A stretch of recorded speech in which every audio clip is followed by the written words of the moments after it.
Welcome to Simply Fresh Food with Chef Renee. Today we're going to be making grilled ribeye steak with a creamy blue cheese sauce. We're also going to be making root hash and winter greens. Come on, let's get started.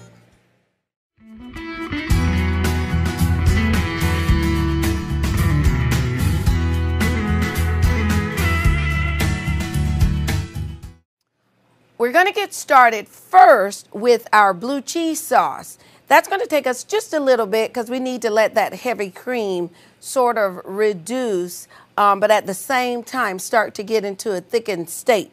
And then we'll move right on into the main course. We're going to move right on into the ribeye. But first, want to make sure that your pan is hot.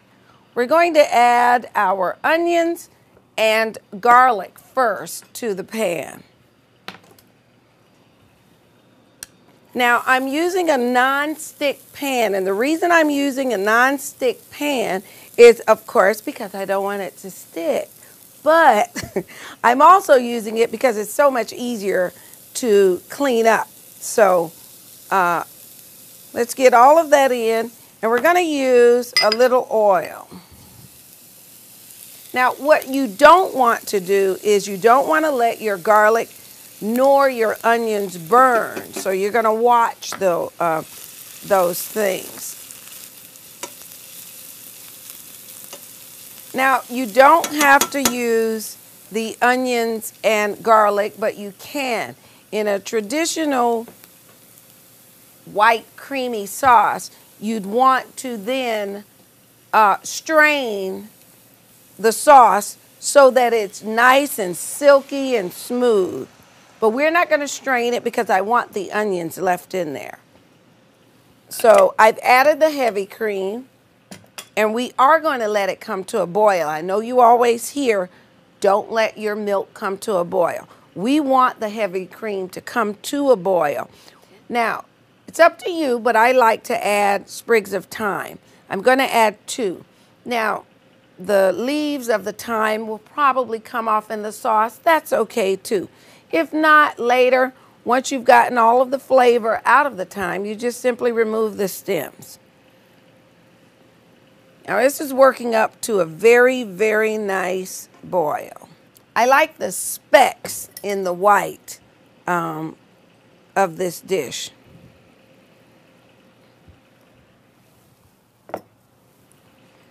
And I'm going to stir. I'm also going to now adjust the temperature and turn it down. I'm going to add in it Dijon mustard.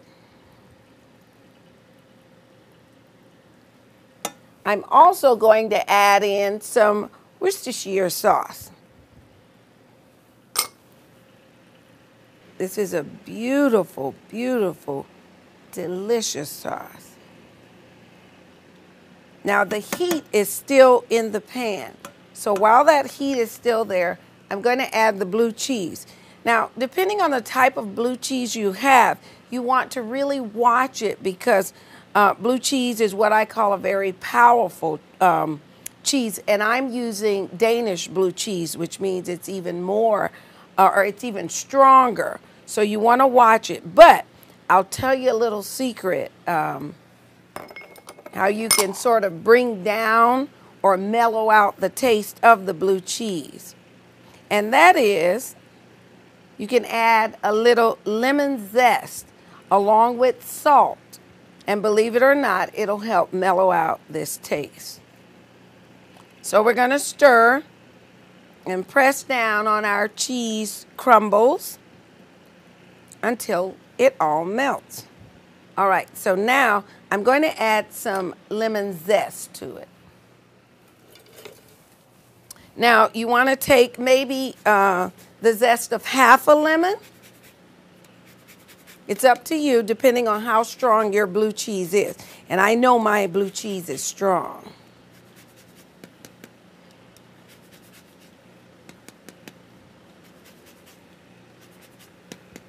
All right, that is perfect. Going to add a pinch of salt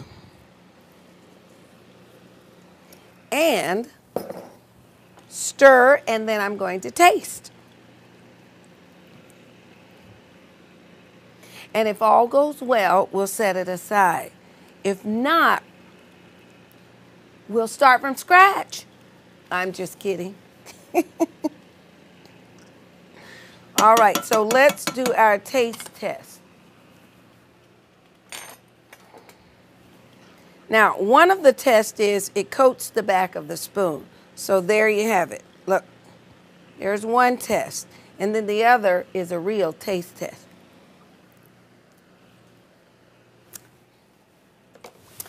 I think it needs just a little bit more salt. And then I think it'll be perfect.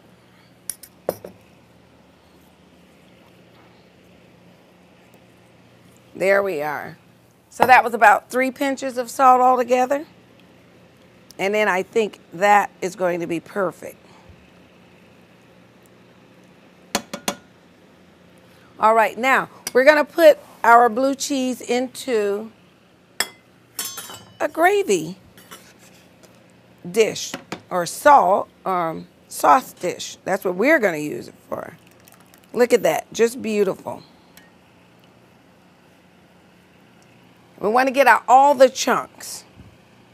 This is going to pair very, very well with the steak. And we're going to bring our steak, our grill pan up closer. There we are. We're going to turn this up. We're going to cover up our gravy. We're going to sit this somewhere so it'll stay nice and warm. And then we're going to get started on our ribeye.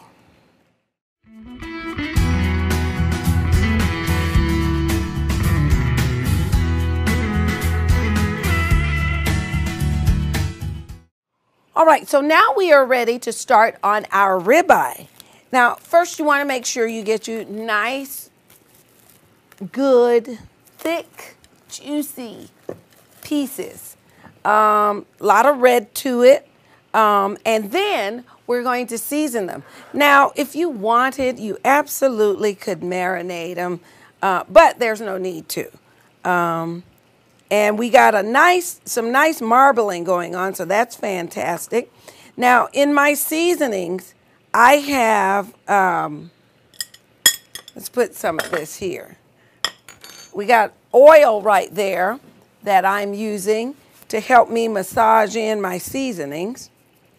But I have a steak seasoning, which is has salt, it has pepper, it has paprika, it has brown sugar, it has lots of different things, lots of different spices that I like.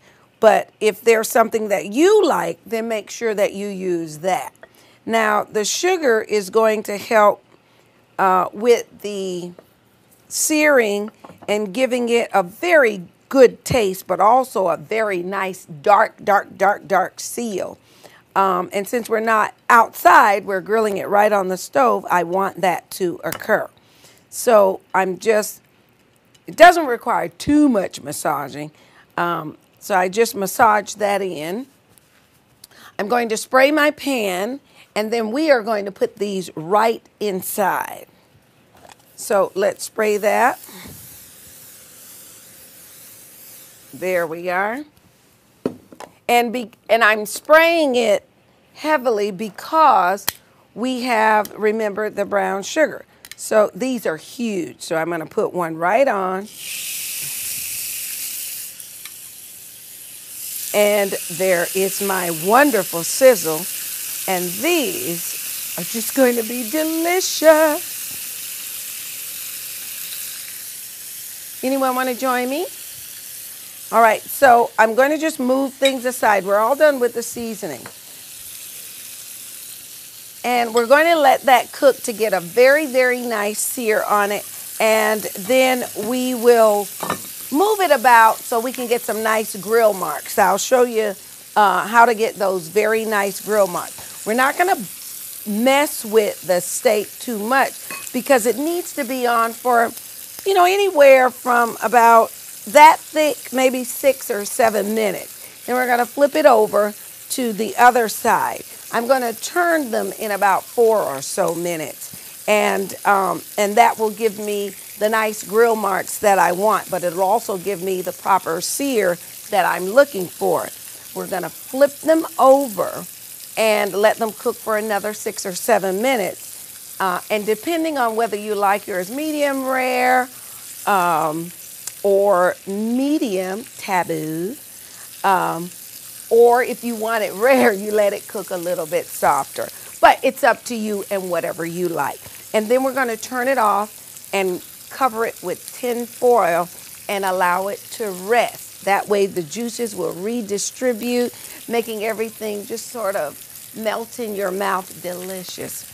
While we're waiting on that, we are going to get started on our root hash.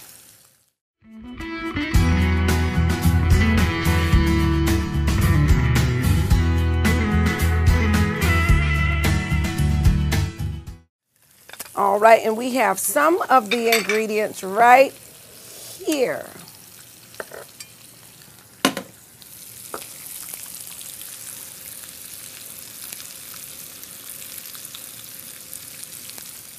All right, so the root hash we're making today, it's a triple root hash. We're going to have some root vegetables. We have our carrots. We have our yellow or Yukon potatoes here. We are also going to use onions just to give us a little bit more flavor in it. And then we're going to use another ingredient, and I want to show you this. These, and they come in different shapes and sizes, as you can see. And if you look at them, the first thing you think is ginger. But these are not, this is not ginger. These are what we call sunchokes. And the sunchokes, no relation to an artichoke, is actually of a potato type consistency, but it's a potato that doesn't have, well, it's not a potato, but it doesn't have any starch in it. So it breaks down faster. So if you're going to blanch them or you're going to bring them to a boil to tenderize them, make sure you do it quickly because they break down quickly. So let's check on our steaks.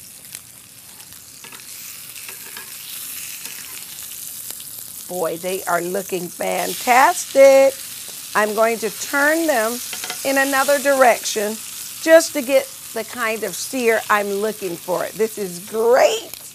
I get a little excited when food is involved, if you didn't know. Okay, so for our hash, I'm going to add a little oil.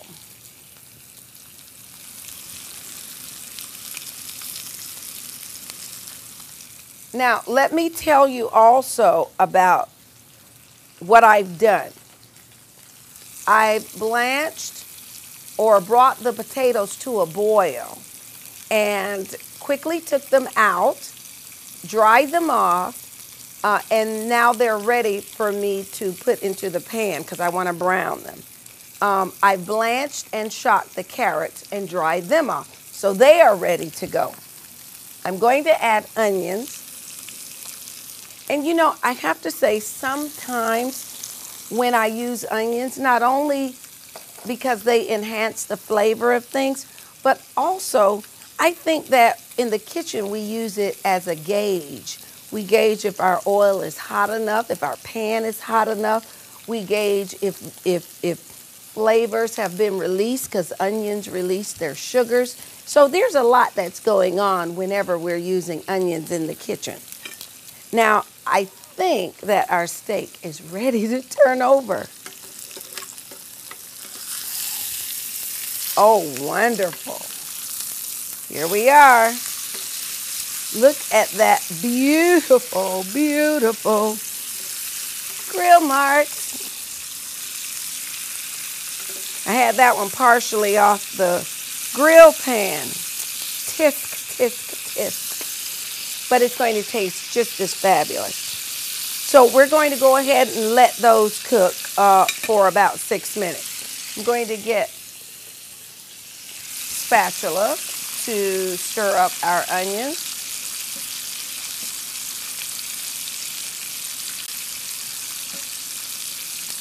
Now, because I don't want the onions to too much interfere, but only to add flavor to the hash, I'm going to remove the onions from the pan, and then I'm going to put in some of the root vegetables, and we'll get that hash going because it takes really no time.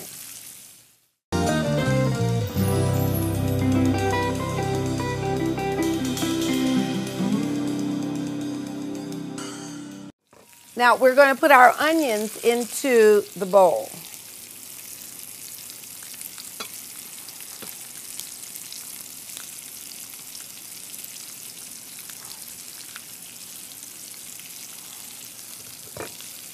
There we are.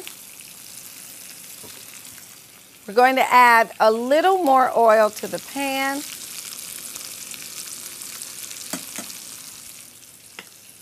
We're going to add our potatoes.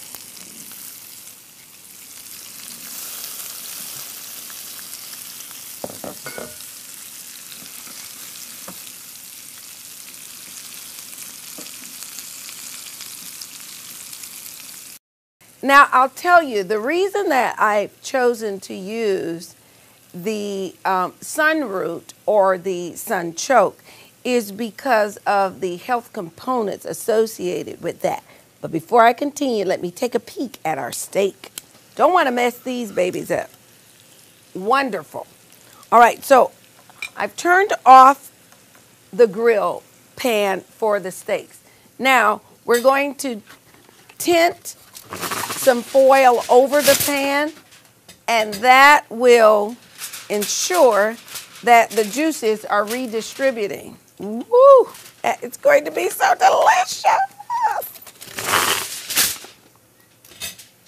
And by the time those few minutes are up, we'll be finished with the rest of the meal.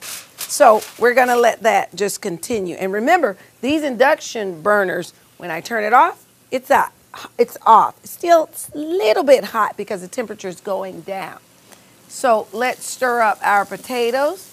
I want them to have a nice brown on the outside, as those have. I'm going to bump that up just a bit. There we are. And about the sunroot, it's very good for type 2 diabetes individuals, and that is because it has a natural carbohydrate and it's not loaded, or it contains no starch. And there are at least over 36,000 plant species that actually contain this. It's called inulin, I-N-U-L-I-N. So look that one up, talk to your doctor about it, and you can find out, especially those with type 2 diabetes, how to access it. You can find it at some of your specialty stores, or you can ask your local grocer to get some in, because it's a very good health component for individuals. Now, the gold potatoes, or the yellow potatoes, or Yukon Gold, they're called many things. We're going to take the potatoes out so we can add in our other root vegetables.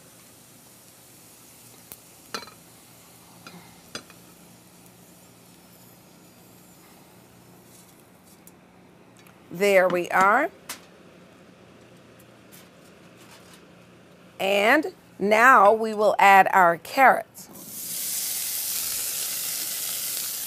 And remember, they've been blanched and shot and dried. If you need to, you can add a little bit of oil. The type of pan I'm using, I'm adding a little more oil so they don't stick. Oops, I think I lost a carrot. So the carrots look like they are ready to come out. Let's get those out of the pan. And don't worry, your friends, your family, even your children will love this. And what I used to do, I'll tell you something separate with the carrots, is I would, at that stage, just before I took them out, I would add to it a little honey and a few mint sprigs and cover it up with a little bit of water in it, and then cover it up and let the mint and honey flavor just steam through the carrots. So when the kids got them, they would think, oh my gosh, these glazed orange carrots, you know, I see why Bugs Bunny loves them. Yeah, it works. So the last thing we're adding is our sun root. Now, I kept those in water because they brown quickly. So you want to watch those. They also break down faster than the regular potatoes. Now what we're going to do here is, soon as it gets nice and brown, we are going to add back in the other 2 root vegetables. We're going to add in the butter, some salt and pepper, and put that in a dish. And it is going to be great. We are going to take a break now, and when we come back, we will have the root hash out of the pan. Our steak is already ready and waiting for us. We'll finish up with our winter greens and our garnish, and then we'll be ready to eat. I'll see you in just a few.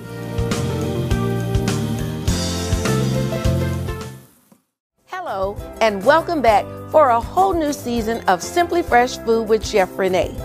We'll be preparing dishes from all around the world right here in our kitchen. So get ready, get set, and come along with me as we travel the world. Be sure to check your local listings for show times. See you in the kitchen.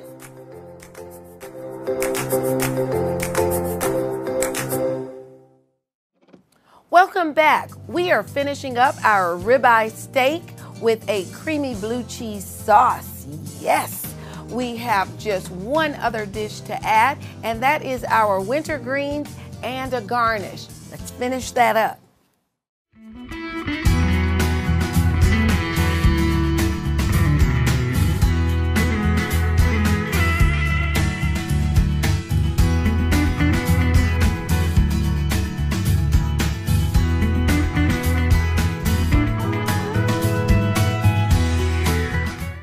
All right, first what we're going to do is, because we're using a lot of winter greens that have the most beautiful color to them, and it's actually a mixture of a lot of things. We're going to use kale. We're going to use not just your regular kale, the green bushy one you find in the store. We're also going to use purple kale. Yep, that's right here.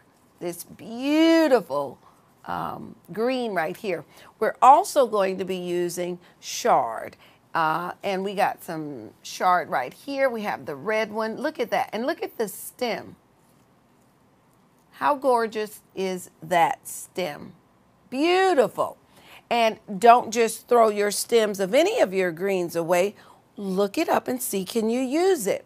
Now, we are going to use, and I'm taking a peek at my pan because my oil is getting hot. We have cut up and diced the stems of the greens we're using. And we're going to make a garnish with it. So I'm adding my oil, my onions to the pan. This is something that's quick and easy. You don't have to do it, but I like it. It makes a colorful garnish. Also, we're using the stems from the beets that the beet greens that we have as part of our winter green. So I have golden beet stems in there right now, and these are the stems from the chard as well as the red beets. So we're going to use the greens from all of it, and we're going to use the stems from most of it. Now, the kale stems, I don't know that anyone has figured out the easiest way other than pureeing those purple stems or even the green ones from the kale. So hopefully, if you're going to use the kale stems, you're going to have to dice it up very, very tiny. You're probably going to have to boil it a little bit before you use it. But aren't these colors beautiful? So let's scoop those out. How beautiful is this?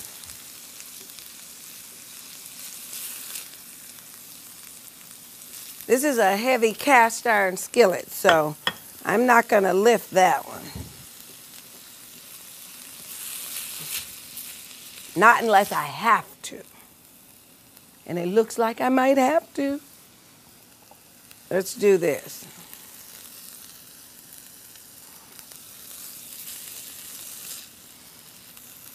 And my rubber spatulas that I use, I purposefully buy them to withstand extremely high heat. So when you're out shopping for your rubber spatulas, make sure you look for the ones that have temperatures that exceed 400, 500, 600. And that way you can use it in your coated pans and not mess up the pans. This is beautiful, beautiful. All right, almost there. There we are. Now we're going to keep the pan going because we are going to now saute our winter greens plus the extra greens there. Isn't that just beautiful? All right, so we have a nice big bowl of greens, all different kinds. And again, that's regular kale, that's chard. There are the greens from the beets. We utilize everything. All right, and we're just going to saute these up in the pan. I'm not adding any onions. I'm not adding any garlic. We're just going to do this. Now, I am going to add salt and pepper. The kale is a little bit thicker, a little bit tougher than the rest of the greens that are in the pan. However, to mellow out that taste, you can add a pinch of sugar to it and it'll be just fine. So we're going to let these cook down.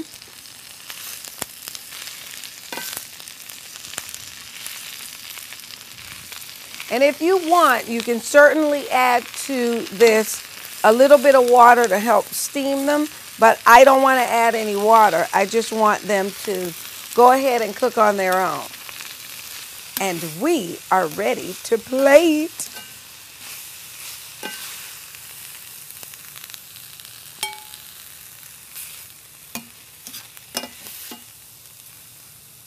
Look at how beautiful they are.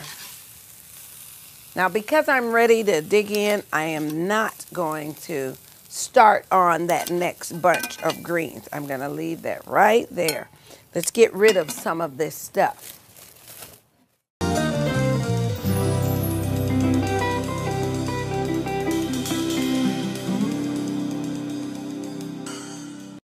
All right, who wouldn't be satisfied with a meal like this? Yay, we did it. This is a man's meal or a woman's meal. I'm going to dig right in here. This is very good. I'm going to finish this up, at least get a good start on it. But I want to thank all of my sponsors today. I want to thank you for joining me and having me in your home. And I will see you next time on Simply Fresh Food with Chef Renee. Enjoy.